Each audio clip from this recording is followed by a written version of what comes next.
দক্ষিণ এশিয়া আঞ্চলিক সহযোগিতা সংস্থা সার্ক সক্রিয় করার পক্ষে মত দিয়েছেন বাংলাদেশের অন্তর্বর্তী সরকার প্রধান উপদেষ্টা ডক্টর মোহাম্মদ ইউনূস। তিনি বলেন, সার্ক তার কাছে বিশেষ গুরুত্বপূর্ণ।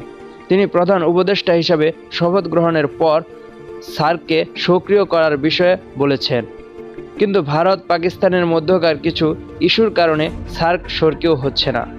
ডক্টর ইউনূস বলেন, তিনি মনে করেন দুটি দেশের মধ্যের সমস্যা দ্বারা অন্য দেশকে প্রভাবিত করা উচিত নয়। প্রতি বছর দক্ষিণ এশিয়ার নেতারা যদি একসাথে সাক্ষাৎ করেন, একই সঙ্গে দাঁড়িয়ে ছবি তোলেন, তাহলে গোটা বিশ্বের কাছে বার্তা চলে যাবে দক্ষিণ এশিয়া একই সঙ্গে আছে।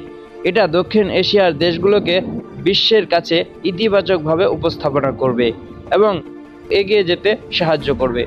বৃহস্পতিবার SF এর প্রতিবেদনের দলের সঙ্গে বৈঠকে প্রধান উপদেষ্টা এসব কথা বলেন। সুলাইমান হোসেন সাদিক, উন্মুক্ত বাংলা।